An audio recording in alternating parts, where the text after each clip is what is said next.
Hello everyone, this is Bhargav Reddy, Regional Operations Director for APAC Assistance, joining you from Bangalore. Today we'll be covering off on the current protests going on in Bangkok. Our founding director, Paul Quaglia, will be taking us through the crisis which is erupting in Bangkok as we speak. Over to you, Paul. Thanks, Bhargav. So just a quick overview of the current demonstrations. We've got the ongoing ones marked in red, and of course the blue ones are the ones that are upcoming. So as you can see, the dynamics are very different. Social media and the pro-democracy movement are actually shifting and changing the locations just to try to upset the rhythm of the police, and of course behind the police is the military in terms of how they manage the situation. It's very fluid. Thanks, Bhargav. Basically, the protests have escalated a lot this week. The long-term issue is that they're not going to be able to be resolved by heavy-handed responses from the government. If anything, that's going to antagonise the issue and move it forward and empower more people to join the pro-democracy movement. The protesters are going to continue to modify their tactics to avoid detention and avoid arrests, though perhaps they are not fully aware of how well equipped the electronic intelligence measures in Thailand are. There's obviously increased potential that there could be too heavily a handed situation, which could ultimately inflame the tensions there. Though there's a significant number of younger generation involved in this, they've made a little bit of a miscalculation and made this, rather than just purely about pro-democracy and autocratic leadership and a dominance of military and police in political figures, they've also involved the institution, the royal institution, and that's probably going to prove to be a strategic situation. Also, protests at the German embassy means that a lot of players that would probably rather have been kept out of this are being involved, but the main one is involving the monarch as an institution, as opposed to keeping this as a pro-democratic movement and a pro-reform. That, of course, is alienating a lot of the people that otherwise would have joined it, particularly the older generations that have lived through many, many periods of unrest. And there is a lot of underlying fatigue amongst the pro-royals, but all elements of society, that it's just very disruptive to businesses, to employment, to employers, so that monarchy institution enables people not to en masse with these groups. And next slide, thanks, Bhargav. So I just want to overview several scenarios that could unfold. And the first one is that pro-royal and pro-democracy supporters clash. So this is what people traditionally refer to as the yellow shirts, but it's anything that is pro-royal and pro-establishment. Pro-establishment generally means that they're happy with the way the Thai society is. They accept a strong linkage between the military and the monarch and the royal family, and they see that as ultimately good for the constitution and, I beg your pardon, for the society at large.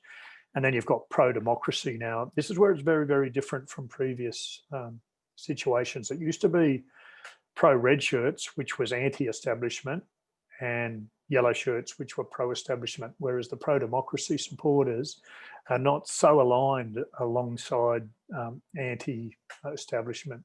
They are coming from different walks of life and they are pro-democratic, but the two groups don't see eye to eye, particularly the pro-royals, which are generally at this stage smaller, but remembering there's a 70 million population out there and it's a very small number of people that are demonstrating across the country. There is probably a silent majority out there that just would rather see the establishment stay so that their lives aren't disturbed. Either way, violence can escalate on the streets when these two groups meet. Scenario two is that the government doesn't learn from history and deploys security forces too aggressively too early. And we end up with situations like in 2010 or 1973, where there was significant violence and leading to fatalities. That would be particularly bad in terms of empowering a democracy group and getting them more aggressive. Scenario 3 is one that I touched on before. General society gets fatigued with the prolonged protests. As a result, they basically start to place pressure on the democratic leaders to achieve something concrete, or they're going to become unpopular. As a result, that is a force that will see this protest potentially ebb and flow unless the pro-democracy leaders are getting concessions. Scenario 4 is that the protesters de-escalate and disperse quickly for whatever reason.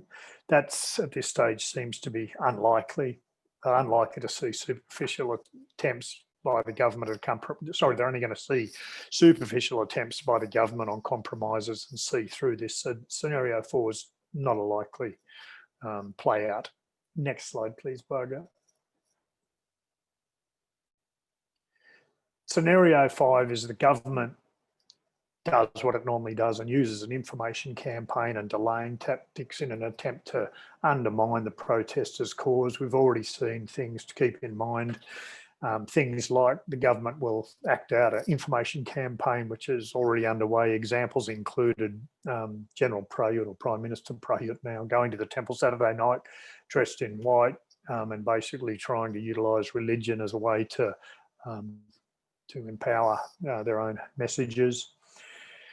The imagery of large numbers of enthusiastic royalists greeting a king, but also, underhanded arrests, utilising lame majest and utilising the Communications Act to make arrests, debarring people from political parties, intimidating political leaders. These are all things that we are seeing already play out. Scenario 6 is the government makes a major concession or caves into the protesters' demands. We think that's extremely unlikely. Okay, Bhargav. So where to from here for businesses? Fundamentally, the protests are going to continue to evolve. It's unlikely that we're going to see a de-escalation on the short to mid-term. There's going to be a continuation of major road closures. For example, today, Sialom roads closed due to the demonstrations in both Saladang MRT, but also in the MBK area in Siam. The government are not going to want a repeat of Hong Kong. Now, whilst there are some similarities to Hong Kong, there's a lot of differences too, namely the Thai military, which has about 300,000 full-time professional soldiers and another 260,000 quite well-trained reservists, which is far in excess of the Hong Kong police capability, which has proven to be quite a lower capability than previously was thought prior to when all their unrest started 18 months ago. The protests are aimed at the Thai government and the population, are not basically targeting Westerners nor Western companies. Westerners, regardless of who they think they are in Thailand, regardless of how long they've been in Thailand, regardless of how many wives they may have had in Thailand, they are not Thai. And it's most inappropriate, both culturally, politically, and legally, to get involved. So all expatriates, foreigners living in the country, whether they're in a working role or a social role, should not get involved in making political comment. There have been many, I've personally advised Westerners in previous demonstrations to stop making comments and been abused for giving them such advice, only to see them get locked up with balls and chains and dragged into the back of paddy wagons, never to be seen again. So there are great sensitivities there. Keep out of it is the best advice you can give. In relation to your Thai staff attending demonstrations, you have to look at it from different angles. One angle is, as a Thai citizen, they have right to go to those demonstrations. Secondly, your company has a right for them to be wearing company paraphernalia. And the third aspect is there is a proximity danger. There have been IEDs improvised explosive devices. There have been grenades and even sniper activity in previous demonstrations in Thailand. So the fact that there is a vicarious liability issue there to consider. So you need a very tight policy that states that the company won't necessarily be remunerating people for injuries. Obviously, the time that they attend, a lot of these demonstrations are being purposefully designed towards the end of the day. Some of them are running into business hours as well. So have a clear policy. Basically, we can expect a lot more roadblocks, and it's really important, through our advisories and alerts for our clients and our members to understand what's occurring. And for the Thai speakers, there's very good Thai media coverage, both in Thai newspapers and on the Thai TV. Thank you, Govt. Some recommendations for business. You really need to understand the political and social conundrum in Thailand, that there's a lot of people that may agree that there does need to be reform, but the Thai economy's been so badly affected by closures of Suvarnabhumi Airport years ago, the red shirt occupation of the Asok and Ratchaprasong intersections. This pro-democratic movement may actually undermine itself by going to so many different random spots and so many locations. It is going to play on the nerves of people. Many people live on businesses in Thailand. Thais are very entrepreneurial, and they're very overall respectful of the institution itself. So the fact that they're picking random locations may actually start off as a great strategy, but they could well undermine their own popularity. It's very important that businesses heed early warnings so that they do monitor what's happening and prepare for that. They also need to recognise and plan for the challenges.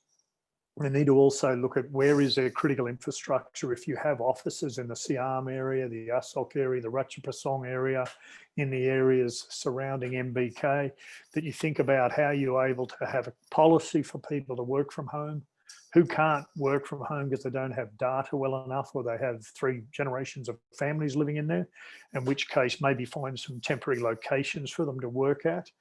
Those can be perhaps give a policy where they engage a serviced officers that have good coverage across Thailand, or alternatively select hotels. And if those hotels require you to have crisis management teams mobilised, then they offer both fast internet, many options for meeting rooms, and also catering's already inside there. So working out where your data and communications are and where your key people are is very important. Mapping out what people are likely to have to go via the demonstration areas, understand that both the BTS and MRT stations are being targeted. So work out policies that enable people to, on discretion but liable for their decisions, leave office early or work from home to avoid the traffic and the train congestions. And also, when you identify the safe havens, make sure that they're all in different sectors. Don't have a safe haven in the city. That's not going to help. You need them in the north, the south, the east, and the west. Govt, thank you. And so here's some sample safe havens that we've used previously that enable you to bring in an entire department or your entire crisis management team that we've previously vetted. One is the Shangri-La on the river at Bangrak. One is the Sentara out near Chatuchak. There's another Sentara, of course, at Grand Sentara out at Ludprao. You've got the Novotel there depicted on the map at Suvarnabhumi Airport. At Don Muang Airport, there's a very suitable hotel. Both of those I've added because they're very cheap at the moment because there's no traffic. And another one on the other side of the river from the Shangri-La, which is the Peninsula. Notably, the Shangri-La and the Peninsula are very good if you need to, and I don't think it's going to go to this stage, but you can move people up and down the river, up to the north to Don Muang and down to the south to the Suvarnabhumi if necessary. Now, at this stage, I highlight again that it's purely a planning stage. I don't see us heading down that path. Govt, thank you. Thanks for joining us, everybody. Govt, closing statement. Thank you very much for the critical analysis of the current crisis in Thailand, Paul. To To access us and to seek similarly critical assessment of the matters that concern businesses, please do directly contact us. You can reach out to our director directly at Paul_Quaglia@apacassistance.com. Thank you very much for joining us today. Thanks, everyone. Bye.